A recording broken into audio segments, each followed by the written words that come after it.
One of the key things to understand psychology and what it's all about is to realize something kind of amazing to, I guess, all of us walking around the streets all the time, because even I don't think about this during my actual day when I go to an office and I work. But the reality that we perceive out here in front of us, even my own hands in this case, the chairs in the room, Steve sitting here. Steve happens to be an image in my head. Steve is out there. And the image in your head that you carry around of your mother, your sister, your brother, aunts, uncles, they're all what in psychology calls complexes.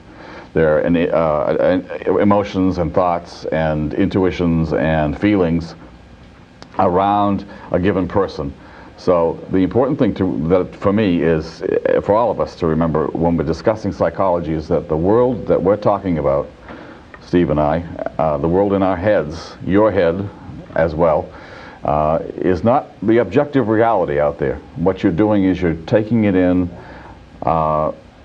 from the outside through your five senses, and you have those natural genetic equipment.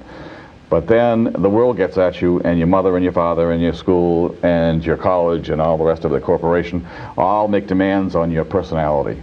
So that the world that you perceive is a very personal world. It's been conditioned positively and negatively. And Jung has a major theme about positive and negative.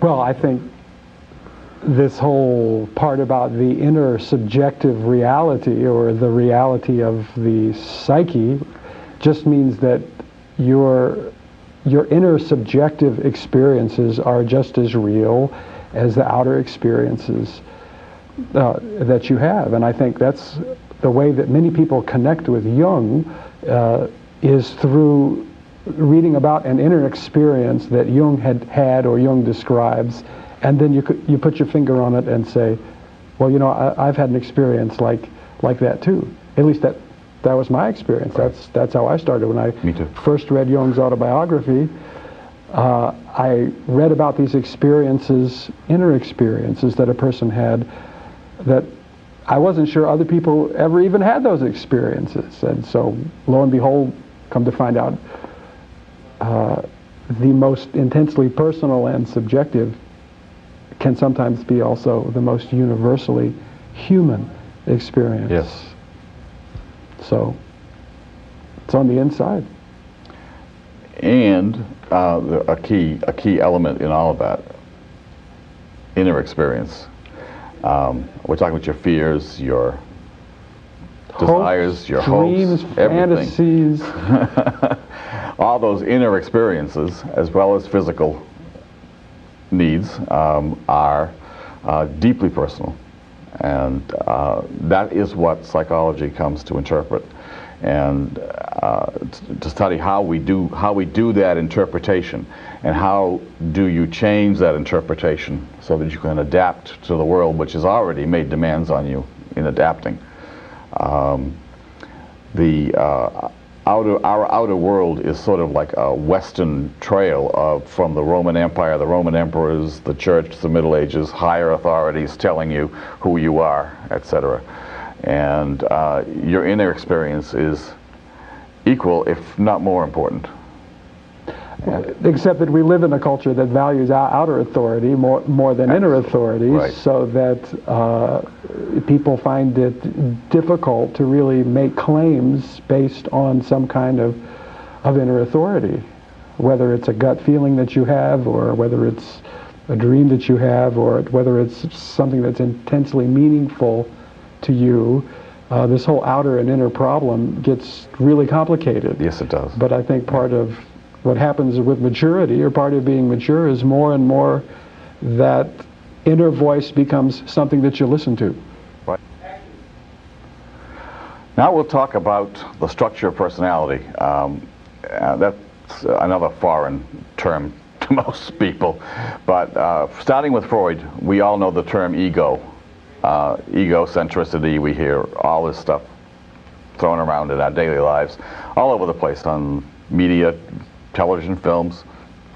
It's probably a universally known term that you have an ego. A person has an ego. That doesn't mean you have a fat head, as Steve just reminded me. What the ego is the individual, your own, my own, Steve's own, center of conscious awareness. And it's the internal I. When you talk about I, or when you talk about me, I did that, this belongs to me. The I and me words are an internal, an outside expression of an internal fact that you have a center of personality called the ego that organizes perceptions from both the external world, I can see television cameras around me and all that stuff, and the inner world. And I'm screening lots of things out right now, including the touch of the seat that I'm sitting on my rear end and upper legs, the back of my upper legs. We all screen out stimulus, and it's the ego, therefore, is the internal I or me, which organizes perceptions from the external and internal worlds. Right. Steve, would you like to add? The personality needs a way to mediate this experience of inner and outer, like we were talking about just a minute ago. And it's not actually an easy thing. It's a very difficult thing because, sort of, as you just talked about, all of these experiences are coming from the outer world, and all of these impressions and reactions and things are coming from the inner world. And here's the poor ego kind of sandwiched in between the inner and outer world and trying to find some way to mediate or be conscious, to be aware of that experience. So the ego is the part of us that is able to be aware and conscious of something. By definition, if you know it, if you're aware of experiencing it, then you're having an ego experience as opposed to other kinds of experiences. Yeah, and that gets as simple as I'm hungry, I'm hungry. And that's an inner experience. But hunger starts right as an instinct. That's right. As a physical sensation. And you know, there are people who are not aware that they're hungry at all. Or even when you're doing something and you're really busy during the day or like that, your ego is not aware that you're hungry. Right. It only comes later. Right. See what I mean? Or you have the feeling you have to go to the bathroom, or you have a bad emotion like you're scared. Or feelings. Right. There are people who, all of us at some time or another are absolutely unaware of what we're feeling in a given situation. Right. That's because it's not connected to the ego. And then we'll go home and 3 or 4 hours later, all of a sudden, we'll realize, hey, I'm angry about that. Now it's just hit the ego. Yes. Now it's just come into consciousness. Right. Right. So the ego is also the decision maker. So, I mean, we all have to make decisions about things. That's this whole thing about Jung's perception and judgment that's in the typology. It's one thing to have all these perceptions, and if you're a perceptive person, you have a million perceptions. You have every moment. Every moment. You have to do something about that at some point, and the ego is the one that makes the conscious decisions that we make in the world. Our other parts of our personality make decisions for us too, but then that feels like something unexpected happened, or it feels like, well, I just said I wasn't going to do it and I just did it. Or you're in an addiction situation and the ego wants to, you want to stop, you want to not do something destructive. That's the ego. I want not to do it. And I would like also to make a distinction between a decision and a value judgment, because when Jung actually talks about the feeling function or feelings is a real tough word in English because it means everything. It means intuitions. Right. It means I've got a hunch. It means I can feel this chair that I'm sitting in. I can feel my physical body being sick or whatever. I feel sick, for example. Well, Jung said that the way to think about feeling is something agreeable or not agreeable. Right. Is something cold or warm? Is it something? Yes, I'm into this. No, I'm not into this. Those are all feeling kind of things. Well, the decision of the ego is, okay, I know that I'm not into this right now. Do I go on with this? Do I not go on with this? I see value judgments backing right into the pleasure-pain principle from Freud. I like it, I don't like it. Yeah. I accept it, I don't accept it. But you see how that goes on by itself? There are people, and there are times in all of our lives when we don't know if we like it or don't like it. That's because it hasn't been connected to the ego yet. Okay, great. And it makes it a lot harder to make a decision, doesn't it? Yeah.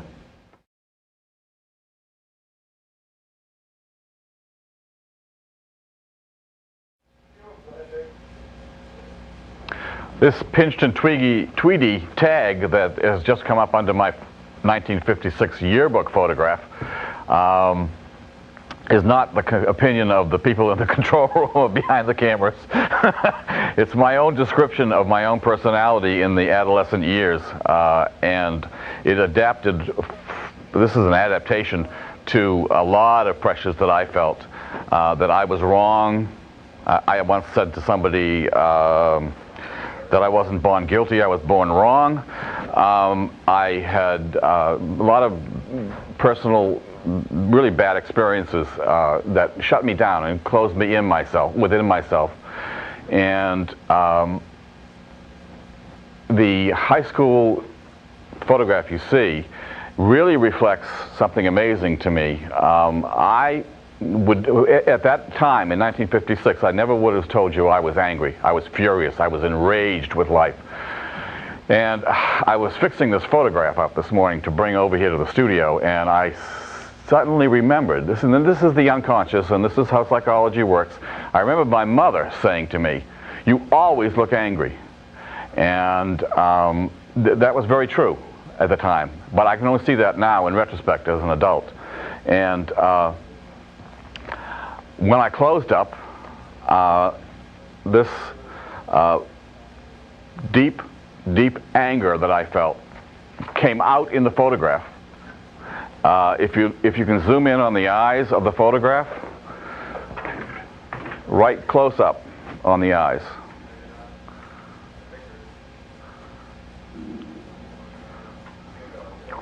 Right into the eyes. That's it. Well, especially the left eye, this eye over here. There's such rage in those eyes that it shocked me. I thought the yearbook picture when I got it, and was deciding between the smiling one, you know, the usual high school thing you do, that there was something wrong with these photographs. I didn't know what it was. It was in 1997 that I realized that I was furious with life. I was furious with my school. I was furious with what was going on around me. I was furious that people had hurt me. And the reason that this is here, pinched and tweedy, is because that was my persona. And it's a Jungian term, it's Jung's term. And what he means by that is, he took the word from the Latin for mask, which was worn by Roman actors on stage in ancient Rome, to specify the character they were playing. In Jungian terms, the persona is the individual's outward behavior, physical appearance, even clothing. In short, it's part of personality which others see. It is an adaptive compromise between the individual and society, the role played, and the facade presented to the world. The facade that I was presenting to the world was the good Catholic boy, the perfectionist. He did everything right. He didn't displease anybody. And that's what you see reflected here. Mr. Perfection. Mr. You know, the real me is hidden behind this outer mask.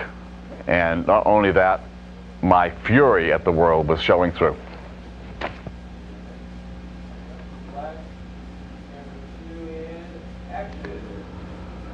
Well, that's my story of my persona and how it developed, and Steve will have some commentary on that, I'm sure.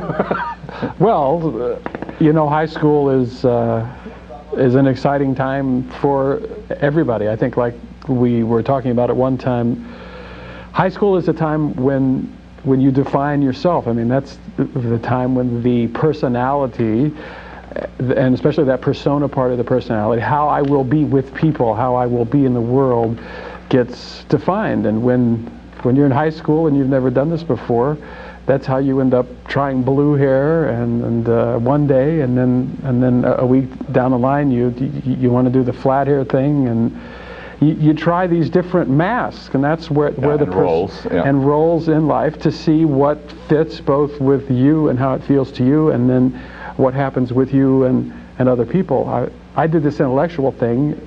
I don't know if it was because I was good at it. It was just that people responded to it. You see what I mean? Yes, and so something in a high school boy said, "Oh, well, people seem to like that. Let's do that." And that's how, in sort of early on, I think we build the public face of our personality that lasts us for the first half of life. But that doesn't mean that all of those other possibilities have gone anywhere. In fact, you know, when people start analysis or things like that, one of the things you see, people have dreams about being in high school. It's a very common dream, going back into high school and certain things happening. And what it means is that all of those roads not taken. You know, just because you went the pinched and Tweety route, right? Yes, didn't indeed mean, I did. Well, that doesn't mean that, and in some people, it's as close as the left hand and the right hand. You could just as easily have been a greaser. That's right. It was right there, and there's only one little tweak of fate that puts you down one road or the other. But both of those still live in you, even though the one is the one that was lived. And then as we all get older, in the first half of life it's over, these are the things that start coming back to us. Which actually brings us to the Jung's third part of personality, called the shadow. And I had two shadow figures develop. They were what Jungians call ego-related complexes. The shadow develops unconsciously in conjunction with the development of the persona, so that you have that the egg that's on the screen showing the shadow is the personal unconscious. You repress and suppress things that are not acceptable to the cultural surround outside of you, and you develop a shadow. And the shadow is the personal unconscious, as I mentioned a minute ago, and contains repressed qualities felt as negative, face to face with the self-esteem of the ego. The shadow is the inferior, uncomfortable, not me portion of personality, which develops in opposition to and along with the identity put forward by in the objective world by the ego and persona. So the ego and persona is facing the world, and behind the ego is developing this shadow figure, which this is Jung's own words, everyone carries a shadow, and the less embodied in the individual's conscious life, like my anger in that photograph, the blacker and the less it is embodied in the individual's conscious life, the blacker and denser it is. Look at those eyes. I mean, my God. If the repressed tendencies, the shadow, as I call them, were obviously evil, there would be no problem whatever. But the shadow is merely somewhat inferior, primitive, unadapted, awkward, not wholly bad. It even contains childish and primitive qualities which would, in a way, vitalize and embellish human existence. Well, of course. I mean, it's the high school part we were just talking about. The one part develops as what is put into the world, right? Mm-hmm. And it develops because if that's what you're living, you're well practiced at it. So you didn't have a lot of practice being a greaser, you see? No. But it was just as real and just as live in you as the other. I think it feels like, it feels frightening, it feels scary, it feels dark to the ego, only because it represents that other path, only because it represents other possibilities. And the ego sometimes is more like a little brick house. But then the wolf comes and starts blowing on the house of straw or brick. It depends on how strong your ego is. But the fact is, the wind is going to blow. The wind is going to blow as these other things come back. And that's part of the point of maturity too, is that you don't want to be who you were in high school your whole life. No. You want these other things to come in, and that I think is what Jung meant a little bit by assimilating the shadow. Right. Like, for me, I'm from West Virginia. Okay, so my shadow is the hick. You know, right. Oh, I hate those hicks. You know, I hate those hicks. That's right. That's right. And I developed a clown. But I am a hick. and I developed, and this is part of assimilating the shadow, that you know, you have to ride in a pickup truck and drink beer and wear your hat, and there's a part of me that loves that. Yes. You see? Me too. And for me to find that, though, I had to accept the hickness of West Virginia, you could say, in myself, that lives in me. And for me that happened. I had to go, there's an exhibition coal mine in Beckley, West Virginia. I think it's the only one in the whole country. You can actually go into a coal mine. It's a state park. And I actually mined a piece of coal myself. See, that's that shadow part. That's that black, underground, hidden. But you know, that's the coal. If I had left it in there, right, another million years, it would have been a diamond. And that's what happens. Yes. This material that is pushed down under is actually part of wholeness, as our personality can expand to include a wider and wider range of functioning. Okay. So let me tell you about my shadows. Okay. my two shadow figures. The earliest shadow figure I developed, because I was so pinched and tweedy and perfect and striving and angry. The anger got pushed down into the unconscious, and I, one afternoon, I think 1952, 53, and around that time, I saw a trampoline clown on television. And this was a guy who they announced the great so-and-so was going to do a trampoline act, and then this guy got out of the audience and he was related to him, and he wasn't coming, and he was going to do it for him. And of course he had the overcoat on and the hat and everything else. And he got up there on the stage and he was doing it all wrong. He got up the ladder, he slid down the ladder, he got his legs caught between the rungs of the ladder. And I started imitating that guy. And this is the guy I became, Dumsy the Clown. It was my first ego-related complex. He gets around. Poor Dumsy can't stand up very well. He in fact, can't do much of anything that the world demands of him very well. Mel Brooks once said that all comedy is rooted in anger, and I think that's quite true, especially when you see the anger in my eyes with which I was unconscious, The clown falls down, he loses his pants, he gets pies all over him. In other words, the clown can do everything, everybody, your teachers, your parents, etc., make big messes like that, and get a laugh out of it and have a function for it. And this just fascinated me. Well, but you see, I mean, all of us would like to have a place in our lives, a function in our lives where we can throw pies and fall down and do those things that we can't do in other situations. We have these things in us that need to be lived out somehow, and it sounds like in you, it came out through the clown. Yep, at first in secret, and then I helped found the Greater Boston Alley of Clowns of America, Alley 54, and performed a little bit there, and that didn't work out as a long-term effort, but I'm hoping to produce some clown videos under Renaissance of Somerville.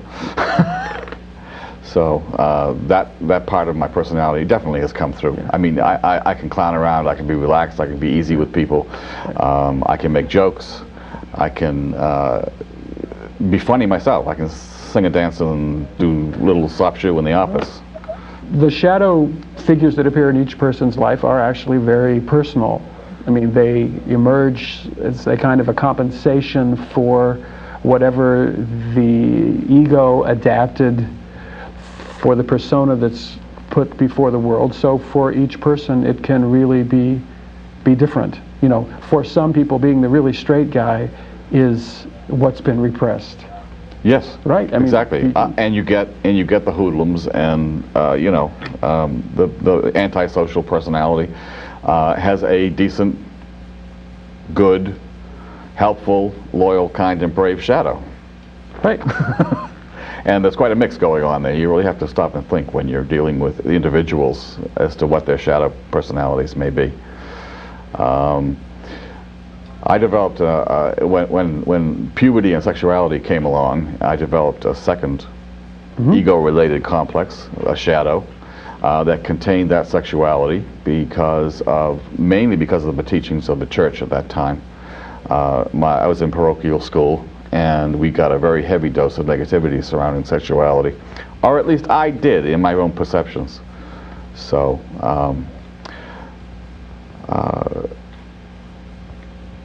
I developed this character called Stud, and that's one of my drawings right there. It was done in probably early 1970s. This kind of person could express everything that I couldn't in that pinched and Tweedy mode. And he's the opposite of pinched and Tweedy. He's the opposite of pinched and Tweedy. He's out there. He's doing things. And in fact, I thought this kind of guy had it made all my life until recently. Well, go ahead. In people's dreams, you see these kind of figures: clowns, stud guy, very common thing. And so Jung said that the shadow, of course, initially everything is in shadow. All is consciousness, and sort of not aware of these other things going on inside yourself. As time develops, though, the description of the shadow would be whenever you dream of a figure of the same gender, so for you it would be a man. Yes. It's the same sex figure, and always. About the same generation, the same age that you are. So it's not a young person that you're dreaming of. It's not an old person that you're dreaming of. A person in your generation. And we would start off in a dream thinking about what that has to do with the shadow in a person. Well, I now know. I've integrated both of these personalities, and I'm more aggressive, and I'm more, you can't do this to me, you're not going to get away with this, or I'm not aggressive. I'm not aggressive as a person, but I now know enough to draw the line. Well, that's and that's part of, this is what Jung meant when he said it contains good qualities. Right. Well, that's the integration. Acceptably expressed. The integration of the shadow. I mean, the loss, not integrating it, right? Right. Means that for a person to live those qualities, they have to be split off someplace else. They have to be secret, like you said that you were when you started your clown. That's the great loss, because you're always in the straight and narrow. You're always doing the thing that you learned to do at a certain age. Integrating the shadow means, instead of splitting it off and doing it secretly, somehow you find a way because that is you. It is your personality. Yes, these are definitely my personality. It's just the qualities my ego judged negative. The ego pushed it out, and so the integration that can occur later in life is for those qualities to come through right in everyday life. Right, exactly. That I can be funny without having to put on my clown makeup. I could sit here tonight without the clown makeup on, and talk to you and perform for the television cameras, and it's okay for the first time in my life. So there's a big deal going on here, above and beyond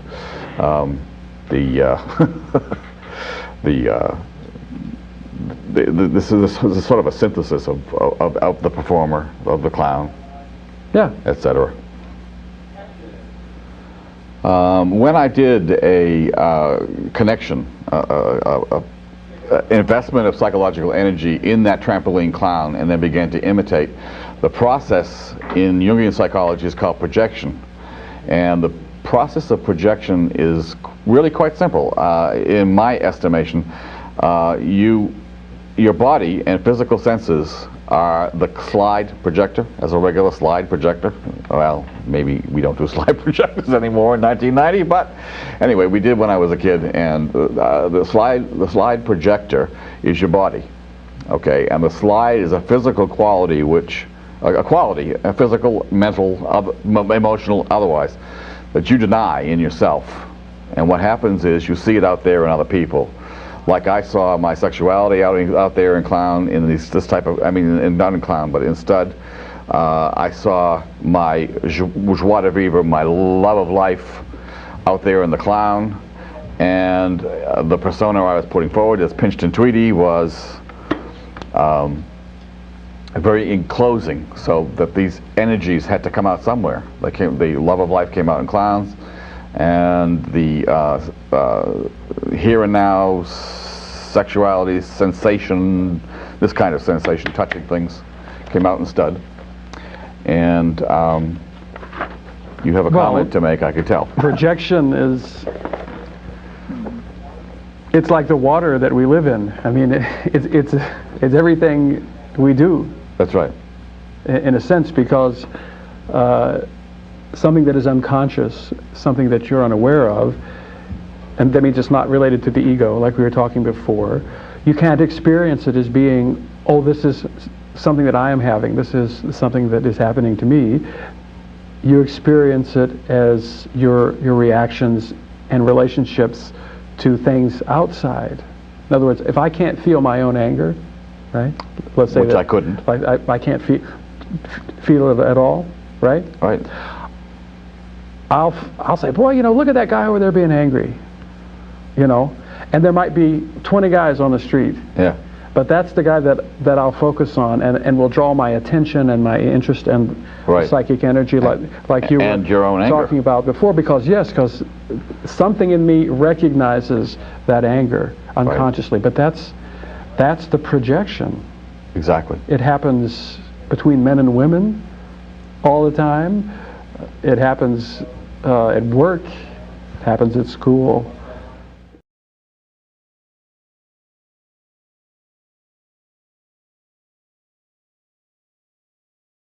And that very cleverly brings us to the next part of personality, which is the anima in a man and the animus in a woman. We'll work with the anima tonight, and it's the Latin word for soul. And right. Jung places a woman in that category. In a man, it stands behind the shadow, to be the first figure of the collective unconscious, which we won't get into tonight but in a later episode. The anima is the female nature of a man, standing on one chromosome. I think Jung was the first one to say that too, by the way. Jung yes. was the first one to talk about something feminine in men. That's right. And something masculine in women. I mean, that was a very unheard of concept. Nowadays, I think we talk about it a lot. And we were just discussing during the break that we took, you guys don't know about that, I have a very different time frame for being an adolescent growing into young adulthood. And we were discussing who would be an anima figure now. And our camera person back here said, let me hear it again. Demi Moore. Demi Moore. Demi Moore? Okay. That's a good anima figure. For the mid-90s. Anima is one of those concepts, I think, when you first come across it in Jung, either you've had an experience and you get it the first time he talks about it, or if you haven't quite had that experience, then it's a complete mystery to you. You know, right. You have no idea what's being talked about. So that, you know, later in life when I came and read Jung talking about the anima as being the siren, the call that comes to a man, I knew exactly what he was talking about because right. I can still hear her singing. That's right. That's right. And in the 1950s, we had various anima figures to choose from. There was Marilyn Monroe, Jane Russell, Doris Day, who was too goody two-shoes for my taste, always. And in my own particular case, I projected my female nature, my anima, onto Grace Kelly, who was a 1950s movie star at the time. And she means a great deal to me. She's embodied my anima throughout my life. I'm still interested and more or less fascinated by the history of Monaco and all that sort of thing. But in opposition to Marilyn Monroe, Jane Russell, and the other actresses who portrayed kind of a teasing sexuality, in her roles for Hitchcock, Grace Kelly portrayed the open, available, sexually available woman, particularly in Rear Window, where she brought the overnight case with her lingerie in it. It was obvious she was going to stay and have a nice time with Jimmy Stewart. And in To Catch a Thief, she played Tracy Stevens. And this is my real anima figure, is the woman who was the character in the film To Catch a Thief. And she was very sexually open. She has a scene with Cary Grant where she's teasing him with a necklace that's around her neck, and Hitchcock has the scene lighted so that you can't tell whether she's talking about the necklace or about her breasts, which are lighted in this sort of bright light. And she's holding the necklace out to Cary Grant, who's portraying a jewel thief and saying, "Take it, don't you want it? This is what you came for." And finally, Cary Grant, she takes Cary Grant's hands and kisses all the fingers and puts the hand under the necklace and says to him, "Take it." And he says to her, "You know very well that this necklace is imitation." And she says, "Well, I'm not," and she kisses him. And then Hitchcock gets this burst of fireworks off in the background out through French windows. And and that's about as racy as it gets for the 50s, for the right? 50s, right? Exactly. And it was racy. But it took reading her biographies and other authors to make me realize that she did indeed portray the sexually open, available woman, which is a counter to the grain of my own experience, the good Catholic girl, and or the other options that we had. Right. So you see how personal that is to your own experience? Absolutely. I mean, you can't predict beforehand. People always wonder about why they're attracted to the kinds of people that they're attracted to. Right. You know, that's a common question that people have, and I think part of the idea is that it's kind of a psychological chemistry. We all have a jigsaw kind of a pattern. That's our psyche, that's all around us, and we bump into other people and their jigsaw patterns, and every now and then we bump into someone and our different holes and things all fit together. And we know it instantly. I mean, that's love at first sight. Right. You know, that's when two people's psychological makeup locks together in less than a second.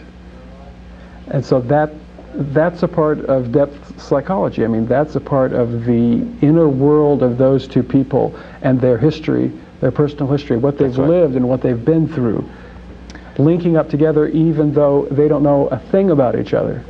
You see that? And that's right. That's back to the projection. And that projection kind of thing, even Jung talks about as being, you marry, you have children, you have your family, you do this, and then things start going wrong, and the reason things start going wrong is because you start withdrawing your projections on the other party. Well, projection works best on an empty screen. Right? Yes. Like in the movies. That's right. The screen is empty. And you know, that's what falling in love is all about. I mean, the screen is empty. You don't know the person. It's just a wide open area for all of this stuff to come pouring out of you, and that's kind of the positive aspect of it. All of the stuff that comes pouring out of you onto the screen, so to speak. Yes, that's very important. But then when you've lived with that screen for 5 years, in other words, you start to know there's a person under there. I mean, that came because it was the anima that I was relating to, not the person. And I think that's part of maturity in a relationship, that as the projection wears off, then there's a whole other interesting problem that emerges, and who is this person now that I'm with? And in the long run, that person is probably more fascinating than your own projections, and then in some cases not at all. So the anima is like a smoke, and that's an image. You know, it's a good in image, dreams, yes. sometimes anytime you have smoky things, foggy things, white kind of things, there's a haze, you know, and there's a glaze that comes over a man's eyes. That's when you know that you're in this anima mediating territory. Everything is not quite what it seems.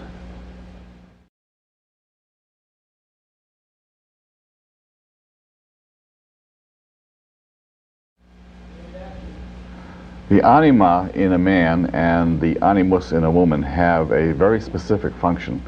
Through the process of projection, you are drawn away from your own egotism and your own self-absorption, and out into the social world, a function very much projected by an awful lot of men on the woman in their life who runs the social side of things.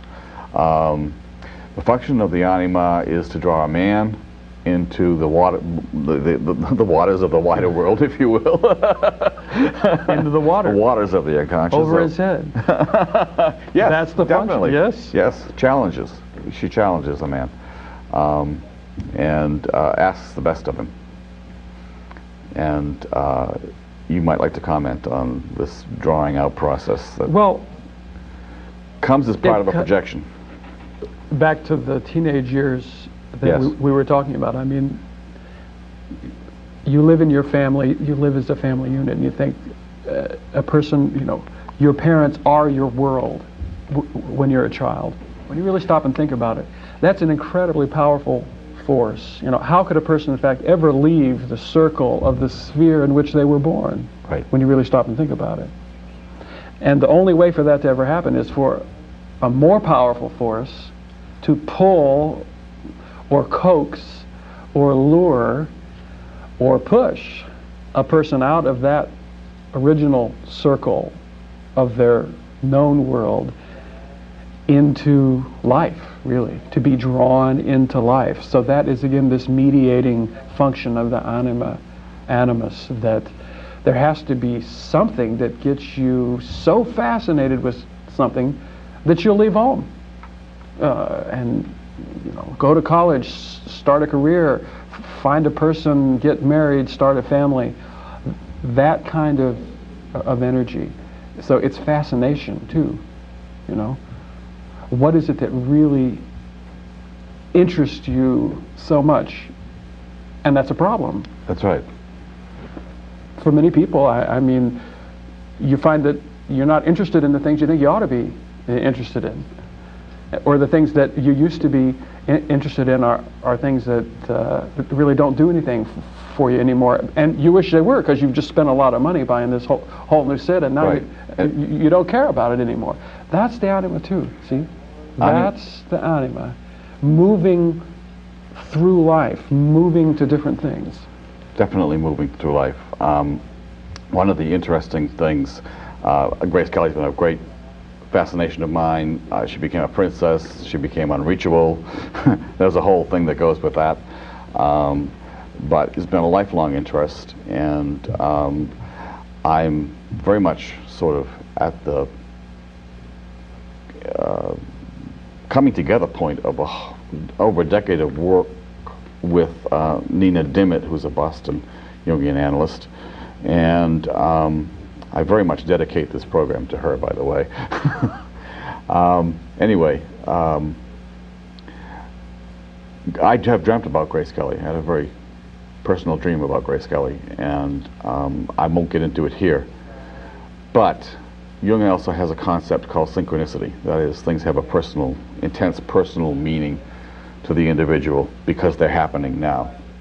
And with this coming together of my life and my personality, I was working this afternoon setting up the set for this program, and the gentleman who is very much the force behind this program, he said, "Dick, if you will do a program on Jung, I'll help you put it together."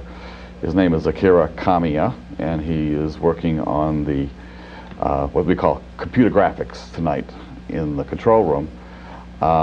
He walked over to me very quietly this afternoon while I was hanging the picture of Grace Kelly so that it could be photographed and shot for tonight's program, and said, "That's my godmother."